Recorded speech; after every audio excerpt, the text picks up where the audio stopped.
everybody? Welcome to another episode of Nerds with Friends. Happy New Year from the nerds to our friends. My name is Cody Leach. As always, I'm joined by Christian Garcia. Hola. Hola. ¿Cómo estás? Welcome back to the show. Thank you guys for stopping by. The podcast about nerdy shit that you like to obsess about. Please like and subscribe. It helps us out a tremendous bit on the old YouTube. You can also follow and subscribe or whatever they call it on Spotify, Apple Podcasts, Stitcher Premium, all the podcasting avenues. We do appreciate that. And you can also take it one step further. Go to patreon.com/nerdswithfriends.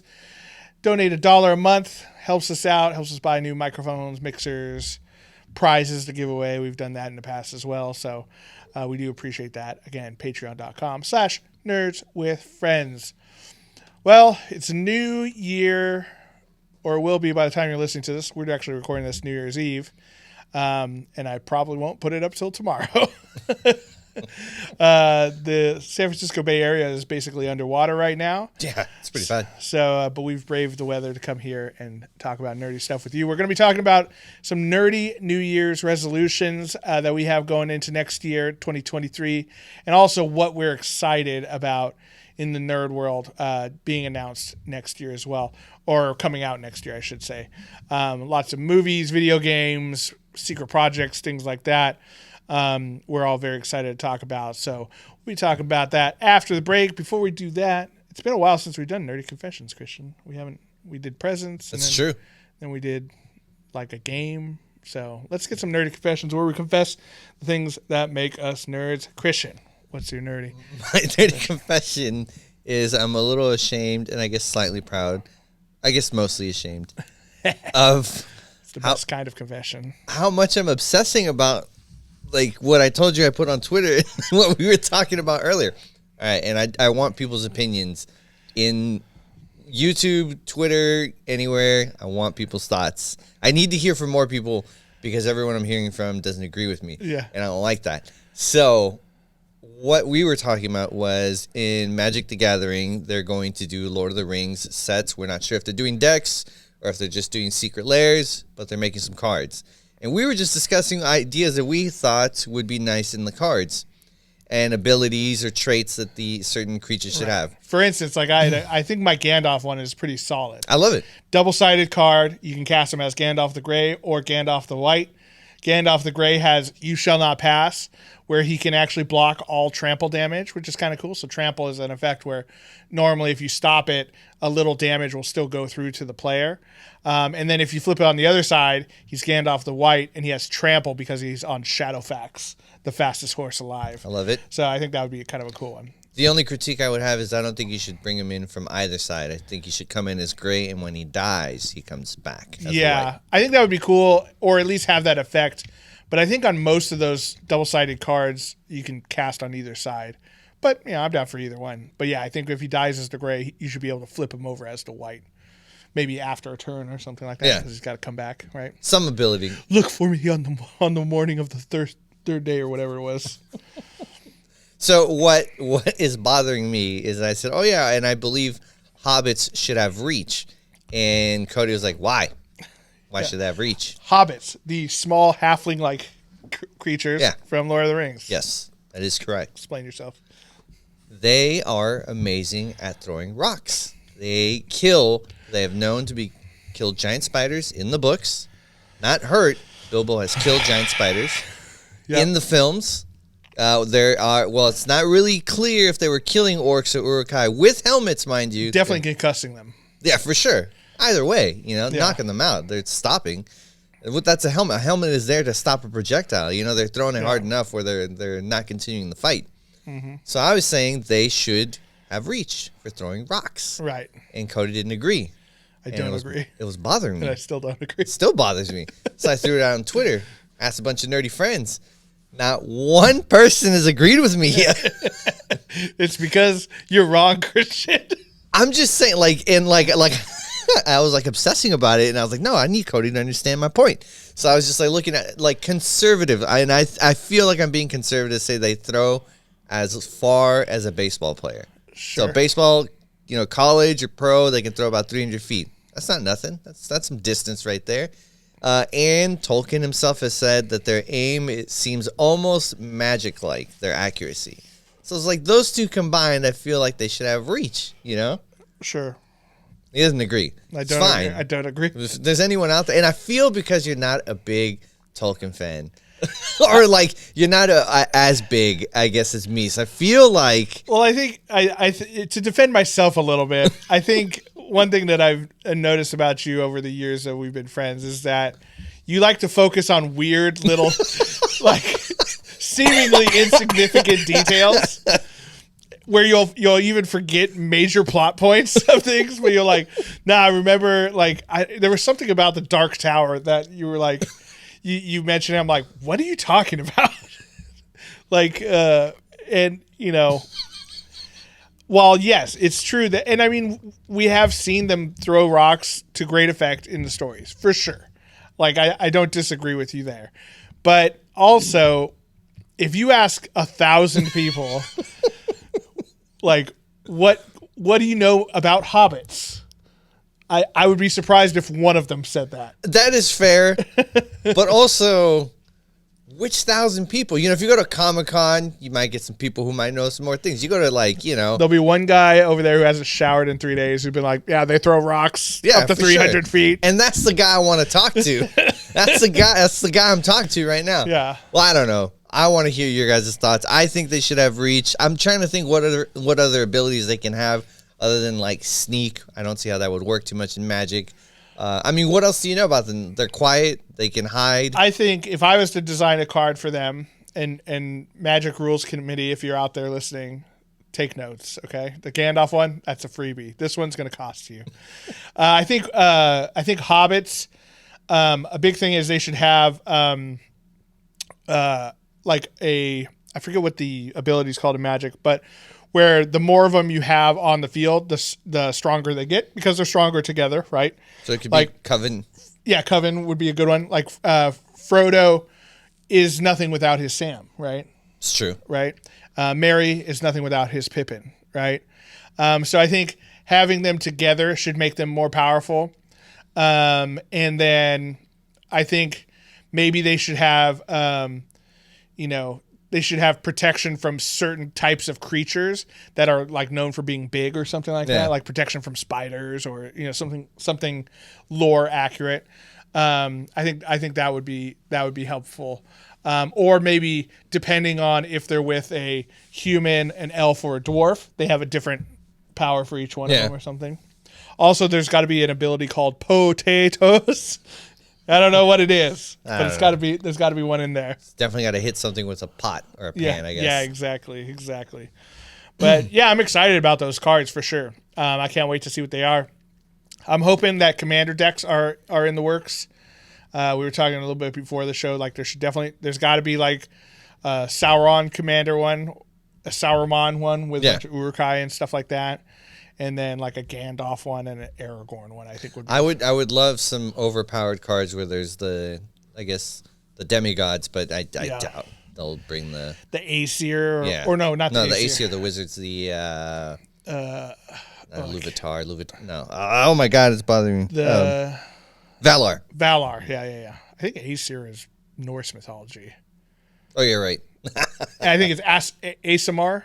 Maybe that's D&D. I don't know. We're mixing all our fucking lore together. All the lore is just like melding in our brains.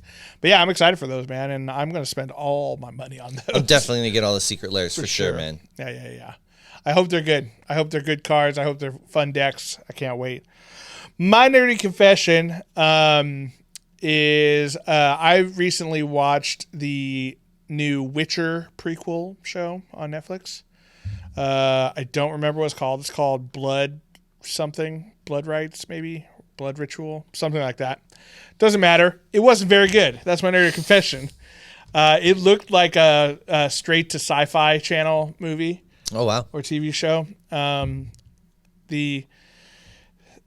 was little moments that were cool. Like Michelle Yeoh's in it, and I love everything with her in it. She's great. I'm guessing Sir Henry was not in it, huh? No, this takes place about 1,000 years before the events of the Witcher show. Immortal? Should have been there. Maybe he wasn't born yet. He wasn't born yet, yeah.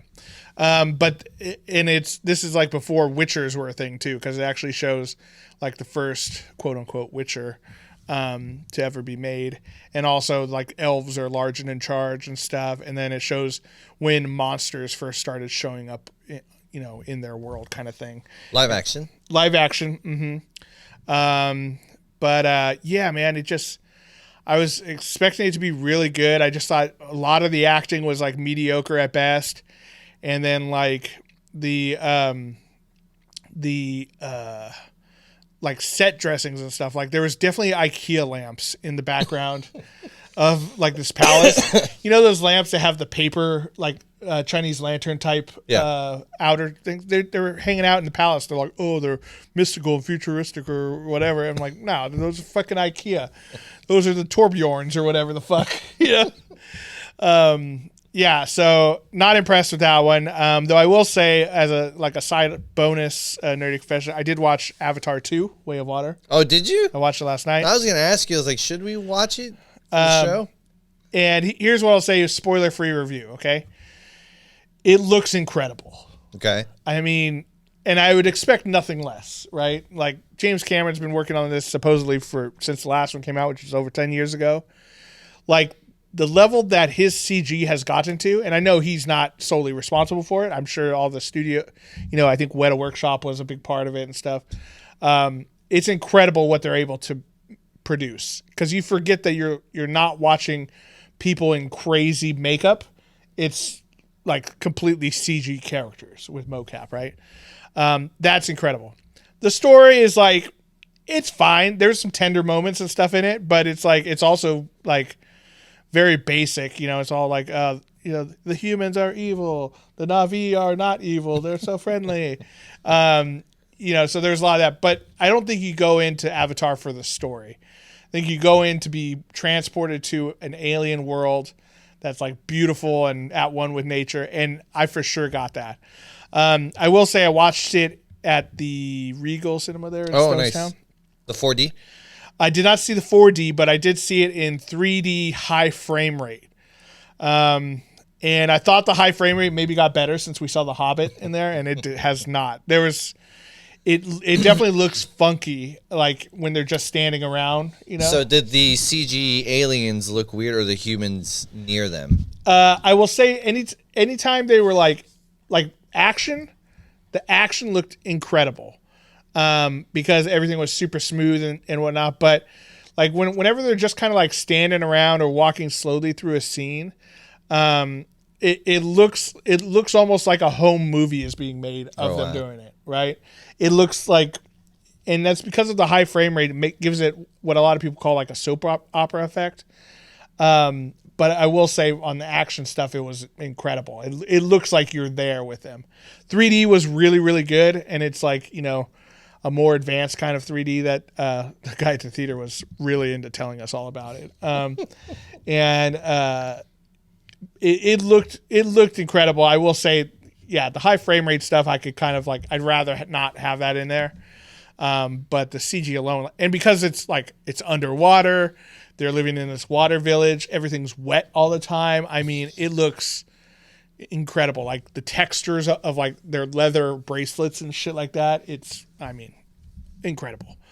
So go see it. I think it's one of those movies that you should see it in theaters, to get the best effect out of it. It is a cinematic experience, kind of like the first Avatar or the movie Gravity. I think those movies are lessened in your home, even if you have a nice OLED or 4K TV, what have you. I think what if we got that curved TV? Those are bullshit, and they stopped making. They never hit, huh? No, because they're bullshit. Like the curved TV was like, oh, it reduces glare because it's not a flat surface. It's like, no, you just get glare from more angles. It's like, oh, I was hitting it here, but now it's also hitting it here and here, and bouncing into my eyes. And then they also had it's supposed to be more immersive, which it is if you're sitting 3 feet from it, with it wrapped around you, which is why those curved computer monitors are still a thing. that makes sense. But TV where you're sitting back, anyway, that's TV tech talk. But yeah, let us know if you guys have seen Avatar and what you thought of it, or if you've seen the new Witcher prequel. Was it as bad as I said it was? Let us know. All right, we're going to take a quick little breaky poo. When we come back, we're going to be doing our nerdy New Year's resolutions and talk about what we're excited for in 2023. We'll be right back.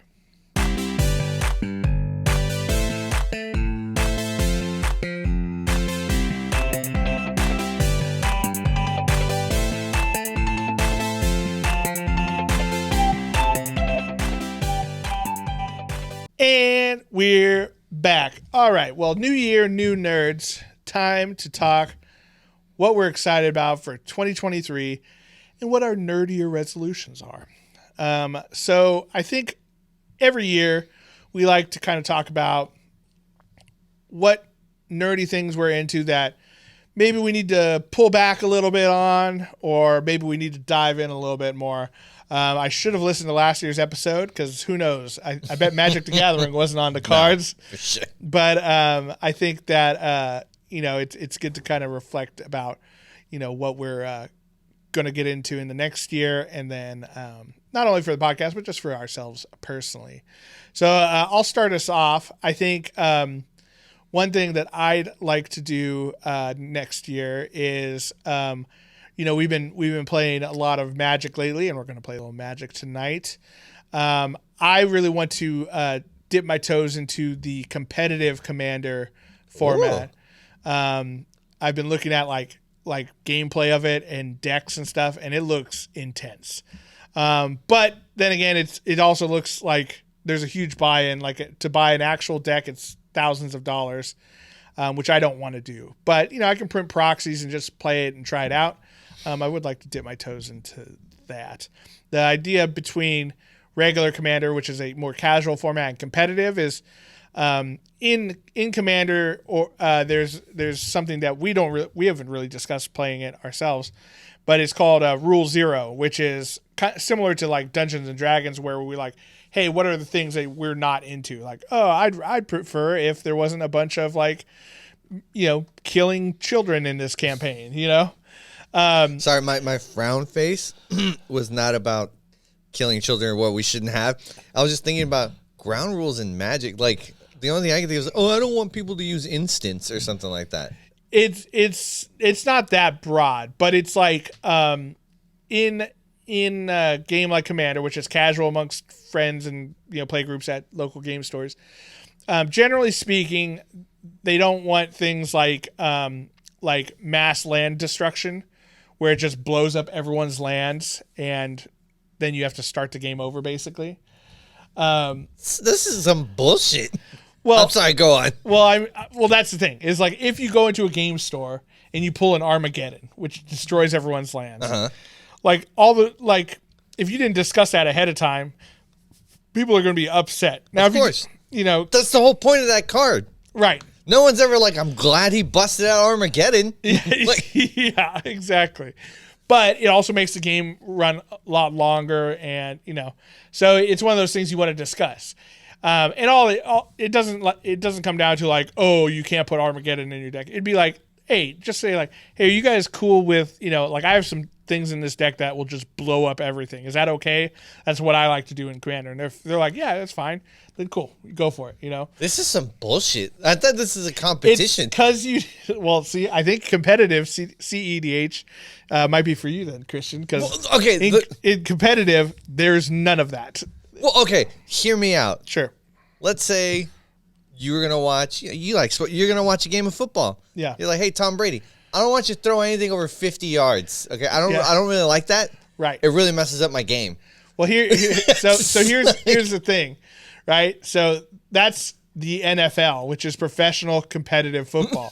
If you're playing football with your buddies at a park, be like, hey guys, it would be really cool if no one does like a headbutt in the middle of the game to me because I don't want to have CTE. I thought you said this was competitive. No. Competitive gets rid of. This is casual. In casual, generally speaking, you're not supposed to put like Armageddon or things that like or things that like make you. There's cards out there that make you play a side game of Magic. Okay. To win the turn or whatever. Yeah. All right. I'm sorry. I thought you meant in tournament. There's people. No. I'm like, this is bullshit. No. This isn't casual. Like if you're going into Friday Night Magic at your local Magic store or local game store, and you're meeting up with or like when we played with those guys at the Big Bad Con. Yeah. You know, like we'd want to be like the one guy was like, hey, just so you know, I have a couple proxies in here. I hope that's okay with you guys. Got it. Perfectly fine. You know, that's the rule zero conversation. Got it. In competitive. My mistake. Yeah. In competitive, none of that. Yeah. It's like, I'm here to win, and I'm here to win as fast as possible, and I'm here to keep you from winning. Yeah. Because I'm here to win. Absolutely. So that's what competitive is about. And it's the goal is to win by like hopefully turn 3 or 4 unless someone interrupts you. That's where it's like, that's some bullshit. It's fucking, yeah, there's some crazy, it's like infinite combos are a big part of it. Like having a bunch of tutors where you can find the cards you need in your deck. Yeah, I guess they'd have to be, different tutors. You can't have like all demonic and right, stuff. Exactly. So I want to kind of dip my toes into that. And I think a great way of doing that is with a proxy deck, which there are services online that you can print them out. Or use our buddy, use Rick here at 148 Studios, which is what I'm going to have him do. Rick, print me out some cards. I need 7 Black Lotus. So I want to dip my toes into that. There's a great website out there called EDH Rec, which they have competitive decks on there that have a deck list, and they have what's called a primer, which tells you like, here's the general strategy of this deck. Here's what you're trying to do. And everyone says that that's the best way to kind of like dip your toes into it is to get one of those decks and then, start playing with that, learn how it works. And then, you can add or tweak it as much as you want after that. But yeah, I think it would be kind of cool to try out a slightly more aggressive format. Not to say I don't like regular Commander. I love it, but I would, I think the added like competitiveness might be fun. Also, one thing that's cool about the competitive is because everyone's trying to do the same thing, there's no like hurt feelings if you blast this one guy out on turn 2 and he doesn't get to play. It's like, I would feel bad if I did that in our normal game. I'd be like, oh, Sabrina, get fucked. Here, all your cards are destroyed. Like, and particularly, you better make sure you kill her because she's vengeful. Yeah, she's vengeful. She doesn't forgive. Yeah, exactly. So there's none of that hard feelings and stuff in there, and there's a lot less politicking type stuff too. But yeah, I want to try that. What's a nerdy New Year resolution for you, Christian? Since we did Magic, it will also be Magic related. I am not going to buy Magic boxes anymore.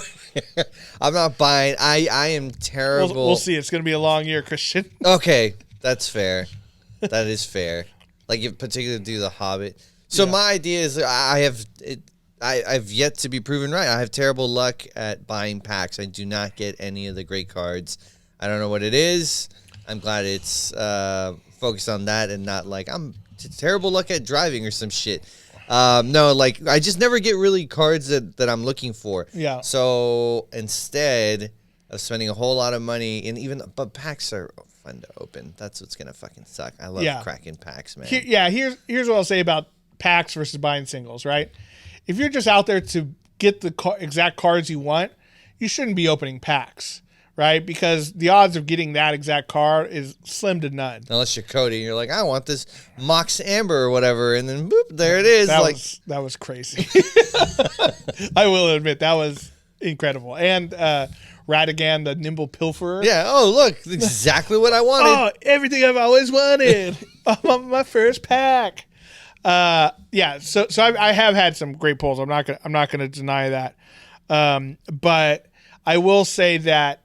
There is fun to opening packs where you just open them and see what's in there. And then you pull a mythic and you're like, oh, that's interesting. I didn't know anything about that card. Maybe I'll build around it. And maybe that card is worth some money or something, or, it's just a high value card. I think that's kind of the fun part of opening packs. But if I'm trying to power up a deck, I'm going to Card Kingdom and just fucking loading up my shopping basket and checking out. Yeah, I'm definitely just going to buy the cards that I want. And I think if I get a box, it's just like, if there's cool lands or like, I don't know, some other random stuff. But maybe I'll just buy packs. I'm not getting a box anymore because, again, I don't know. I think we've bought like 4 boxes this year and like nothing good. And it's so disappointing. It's fun while we're opening them, but once you get to like the last 4 or 5 packs in there, you're like, it's over. Yeah. I need more packs. So it's like, I'm not gonna get what I wanted. So Yeah, for sure. it's very hard to like build an exact deck out of just buying a bunch of boxes. I would be down to try like doing like some draft and stuff with you, where we buy 3 packs and actually do the draft format. Actually, the Jumpstart was fun. Jumpstart was fun. Yeah, I had a good time with that. And there are some cards that I'm looking for in those packs specifically, but just doing the Jumpstart draft or sealed or whatever you want to call it format was really fun. So I'm definitely going to cut back on boxes too. I think I'm going to try to limit myself to 1 box per set, rather than like. That's a better rule. Maybe I'll do that. Yeah. That's a better. And then I'll just go in like, all right, you're gonna get shit cards. You're gonna get shit cards. This is what I got. Maybe you'll get lucky and you'll get a couple that you want out of there. Then now that you have all of those cards, you'll be like, well, now I know which ones I need. Yeah. I need this one, this one, this one. Buy all the cards. I think another nerdy confession for me, or another New Year's resolution for me, is I definitely want to try to branch out a little bit more on my miniature painting. I entered a painting competition today, which was kind of cool. Painted up a mini on the YouTube. I'll put up a little picture of it.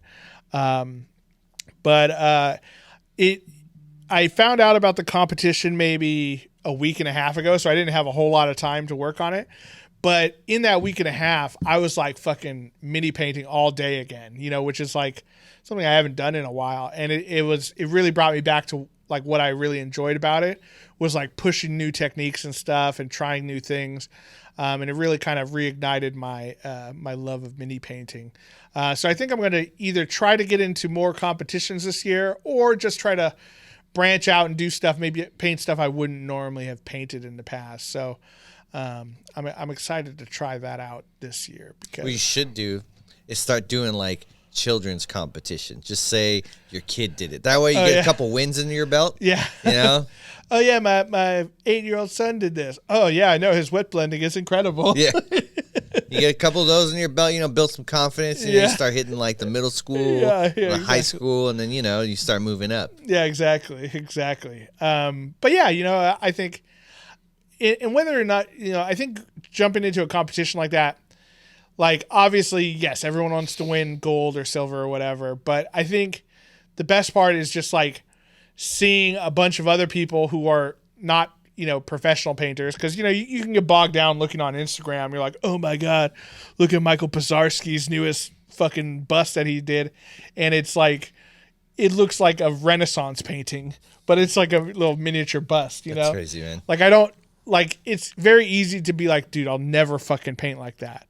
But joining a competition like this, and you get to see all the normal people at your local game store bring together their minis, I think that's kind of fun. And you can kind of compare yourself to that. And you'd be like, yeah, fucking shit on that guy. That guy's been painting for 10 years. Fuck that guy, So I'm excited to try to do some more of that, which is tough because, like, I'm not going to Adepticon this year, which I would love to next year or in 2024, and try out Golden Demon. Even though I know I would not – there's no way I could even place in Golden Demon with the level of talent that goes there. But it would just be cool to see my mini in the case with all the other ones. And then, like, maybe get like they have like the first round of ones that go on to the real judging. It's called like recommended or something. It would be cool to just even get a recommended little badge or just something. Do some Adderall, dude. You'll be fine. Yeah. Get a bunch. The line must be thinner. Yeah, see, and you'll be fine. Yeah, exactly. I felt like I was on it, trying to pound out this mini in like a week and a half. But yeah, it was a fun time. What's another one for you, Christian? I want to go back to the movie theaters, man. I used to go a whole lot to the movie theaters during the pandemic. A lot of it we would watch streaming And now I feel like I'm missing out on the actual experience of like with better sound and better screens, and I want to be able to catch more 4D movies. Plus, Tom Cruise made you feel real bad about it at the beginning of Top Gun. Fucking asshole. Thank you for coming out to the theaters. There's a bunch of shitheads who think that it looks just as good at home, but those fuckers are wrong. Yeah, but that movie in particular. But he's right though. You know what I mean? Sure. Like that movie, like I've watched it at home because I freaking love it, but it's just not as good. No. And like I have surround sound and stuff. It's like I even had my roommate shake my chair. It wasn't the same. Yeah, exactly. But it's like it's just not the same cinematic experience you get in the movie theater. So I'd agree. I will say I'm really excited that we're starting to get back to a normal release schedule. Yeah. Because even last year in 2022, where COVID was kind of on its way out, obviously it's still around, even though I think it's fake. Just kidding. I think that we were still feeling the effects of the pandemic because there was very light release schedule, not a lot of big blockbusters and stuff. So I'm excited for there to be some more content to go out there and watch. That being said, I just feel like a douche because we streamed Violent Night. we really wanted to watch it. I just didn't want to go to the movie. I just felt lazy. It was Christmas Day, and I was like, wait. Yeah. I was like, I'm going to go Christmas Day. And I was like, no, wait. I feel like Christmas Day is probably going to be a super busy day. People who don't want to be with their families or people who can't be with their families are probably going to the movie theater. Yeah. It's like, we'll just stream it. Yeah. Also watch it. It was really good. I will say, I liked it. I don't know if everyone would like it, but it was like, it was basically Home Alone mixed with like John Wick. I fucking nice. Yeah. And who played Santa in it? David Harbour. Yeah, David Harbour, right? Yeah, Harbour from Harbour. Stranger Things and fucking Hopper. Black Widow. It was Hopper. Yeah. Yeah, I don't want to go anywhere on Christmas Day because even if they're open, I know those employees don't want to be there. Yeah, so that's true. I like not supporting that kind of stuff. So what do you want? Popcorn? Fucking popcorn. Throw your shit. Yeah, I wish I was having popcorn with my mom and dad. It's like, Jesus, can I buy you popcorn? I don't know. Can I buy you popcorn? I don't want any fucking popcorn, okay? This is going to be with my family. But I'm here selling you this bullshit. That's why I came into popcorn. Yeah, I think that's a good call. I love going to the movies. It's so fun and it is an experience. And even though it's fucking like $50 every time you go, it's still a great time. Like there's very few times I regret going to the movie, even if the movie's shitty, because the whole experience is fun. Speaking of movies and things that we're looking forward to, what are some of the nerd things that you're looking forward to in 2023? Whether movies, video games. We mentioned the Lord of the Rings Magic set. I'm looking forward to that as well. Yeah, I think that'll be fucking tight for sure. Guardians of the Galaxy. Guardians Volume 3. I feel like I'm gonna cry in that movie. Oh, for sure. No, I feel he's definitely gonna have characters die. Yeah, for sure. I mean, since it's their last movie, like no one's safe. I mean, like he can really do anything, and yeah, I have a feeling poor Rocket's gonna go. Yeah, Rocket or Groot or both. I don't know. One of them's gonna go for sure. Just murder suicide between the two. God damn, this got real dark. Yeah, Groot's just gonna eat Rocket. I am Groot. And Groot's gonna eat Rocket, and Rocket's gonna like choke him from the inside or something. Oh my God. Fucking die. Fucking die. Yeah, I'm excited for that one too. I will say I'm excited for Quantumania, Ant-Man and the Wasp too. Mm-hmm. I really like that weird, like cosmic out there stuff. So having 2 movies this year dealing with it is gonna be fucking tight. What's the November movie this year? There's always a movie in the fall sometime. For Marvel? For Marvel? I don't know. There's got to be 3 movies this year. I feel like they've been doing that forever. Because it's like, they went to we got Ant-Man's in February or March, I think. And then Marvel's, but I think that's a show, isn't it? Oh, yeah, that's a show. Let's see. Marvel movies. So we have 23. Marvel's Quantumania. Oh no, I think the Marvels is not a show. I think that is a movie. So maybe that's it. Because Miss Marvel was the show, but Marvels is going to be Captain Marvel, Miss Marvel, and movie. Monica Rambeau's characters, whose name is Star something? No. Was it something with frequency? Her powers are frequency. Frequency. Spectrum? No, that's Photon? Photon. Yeah, Photon. yeah, I think that's right. That's right. So yeah, I think that'll be pretty fun. Yeah, the Marvels is gonna be. Hopefully, it's good. But Miss Marvel was just okay. And Captain Marvel was also just okay. Okay, so that's July. So maybe there isn't. Maybe not. Oh, we got Kraven the Hunter is October 6th. So looking forward to that. Yeah, isn't that gonna be fun? The non-Spider-Man Sony Pictures Kraven. I mean, Hunter. it's got to go up against Morbius though. So I mean, it's got big shoes to fill right there. Moon Girl and Devil Dinosaurs coming out on Disney Plus. Or no, Really? on Disney Channel. What the fuck? That's weird. We also got Secret Invasion. These are now the TV shows. Secret Invasion is coming out in spring. Marvel's What If Season 2. Echo. Loki Season 2. Ironheart. X-Men 97. And Agatha Coven of Chaos. That's all next year? Yeah. Holy shit. Okay. So, those are all the Disney Plus and Disney Plus adjacent shows coming out. So yeah, I think it's going to be a good year for Marvel. Hopefully this Phase 5 or whatever we're on really picks up steam, because it's been a little bit of a stumbled start to the phase. Well, I mean, we know it's going to be Kang the Conqueror, but Right. I don't really see. I mean, obviously it's going to be. We haven't seen a lot of the effects of Kang Yeah. doing stuff in the background, right? The Infinity Stones had such a good lead up, because you just have all these Infinity Stones. Let's have one show up in this movie. Let's have one show up in this movie. One show up in, and then it's like, oh, okay, I see where it's going. Kang, it's like we see him in Loki. Spoilers if you haven't seen that show that came out last year. We saw that, and then that's it. Now we got multiverse thing with Doctor Strange and Spider-Man. Yeah. Cool. But that, it's been very ancillary to the whole Kang thing. So yeah, I'm excited for Marvel stuff. I think that'll be a good one.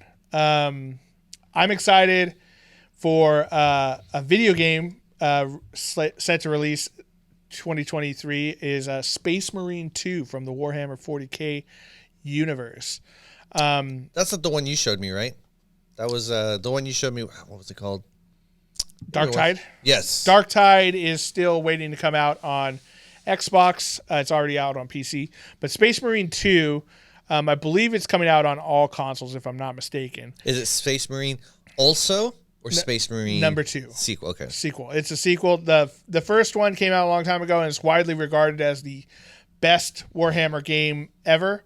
That and Vermintide are like the two that kind of bounce off of each other. But you're playing a Space Marine, one of the Emperor's Chosen, and you're sawing up heretics and aliens with chain swords and bolter guns and stuff. It looks kind of like Gears of War on steroids kind of thing. So okay. I'm juiced for that. It's going to be exciting, and as long as the gameplay is like anywhere near what it looks like in the demos they've showed, it's going to be a real hoot. All right. I'm excited. How about you? What's another thing you're looking forward to? Surprisingly, the Transformer movie. I'm hoping Beast Wars. I'm hoping it's going to be good. I've only saw the first Transformers, and then I didn't care after any of them after that. You watch Bumblebee? Yes, Bumblebee. I was gonna say I don't even put it in the same fucking universe. I don't even like comparing them to the Michael Bay shit. Yeah, Bumblebee was great, and I really liked it because a bunch of people told me. I think you told me that it was good. I didn't watch it in movies. I just caught it streaming one day, and I was like, holy shit, this is like, it actually feels like it's tied to the original cartoon, like it could have happened in that universe. Right. It was a lot about the relationship with Bumblebee and this kid, and that was awesome. And yeah, I think Transformers, always started off as like a boy in his car, or in this case, a girl in her car, and kind of the relationship between the Autobots and the humans. And I think they lost track of that real quick in the Michael Bay movies. The first one was not bad. It was incredible to see that stuff on screen for the first time. But then it turned into this thing where it's like, oh, this world-ending event happened. It was like, just kidding, Megatron's not dead, or just kidding, Optimus is not dead. It's like they just ran out of storyline real quick with it. But the Beast Wars one looks fucking dope. Yeah, even was Optimus Primal looked cool in gorilla form. Now it is weird that because if anyone remembers Beast Wars, right? The whole idea was, what if the Autobots came to Earth before humans were around, and all it was animals and dinosaurs, and so instead of turning into cars and planes and helicopters, they turned into different animals. So Megatron was a T-Rex, Optimus Prime was a gorilla, Optimus Primal. There was Cheetor, Rhinox, Rat Trap, Dinobot.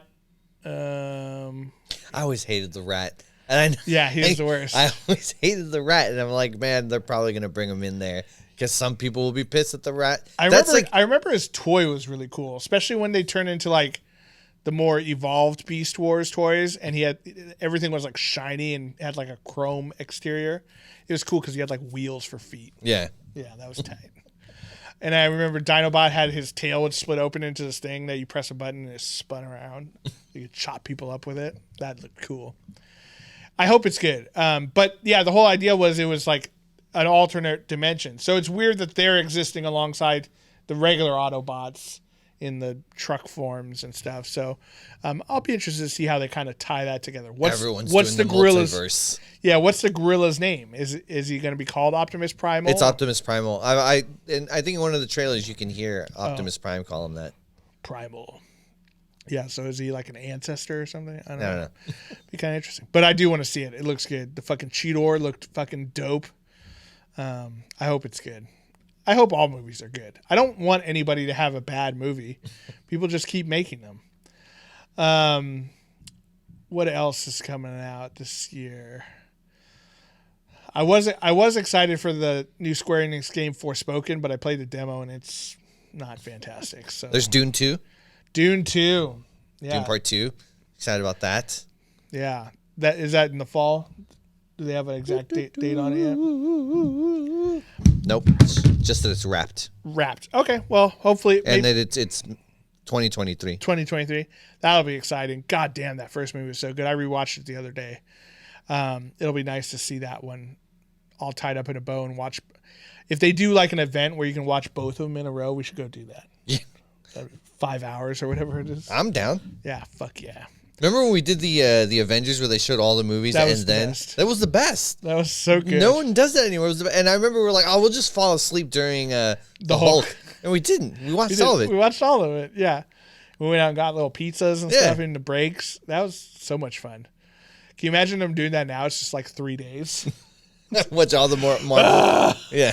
Let us go home. No, you signed up for this. I'd still fucking do it. I haven't showered. in 3 days. I've been eating nothing but popcorn and Diet Pepsi and Red Vines. Oh my God. I feel like you'd either have the runs or you wouldn't be able to shit, but it's nothing in between. It's one or the other. It's no in between. Yeah, one or the other. Yeah. I've been shit in 3 days, and then when you do it, it comes out like lava. It's like one big popcorn, just one kernel. One kernel. All right. Well, let us know what you guys think about your nerdier resolutions. What are things you're looking forward to in 2023? What hobbies or games are you going to try out? Because I think, New Year, it's easy to talk about like, hey, I'm going to go to the gym, but let's all be realistic. You're not going to. But like, maybe I want to try out, maybe I want to try Settlers of Catan for the first time, or maybe I want to paint my first miniature. Maybe I want to DM for the first time as a Dungeon Master. That's the problem with these people, man. They're picking things they're not going to do. What did we pick? Picked realistic shit. Yeah, I didn't say I was going to spend less money on Magic. Yeah. I just said I'm just redirecting my money from boxes to single cards. Yeah, that's realistic. Yeah. Look, I'm still going to spend money on cardboard cards. There's no avoiding that. But I'm going to spend it more wisely. Yeah, exactly. I'm just going to be less mad when I get the cards I get. Exactly. So, let us know down in the comments what your New Year's resolutions are. What are you guys excited for 2023? We hope you guys have a great New Year's. Thanks for listening to us all through this and through the pandemic, for that matter. It's been a trying few years, and we're all ready to look on to fresh new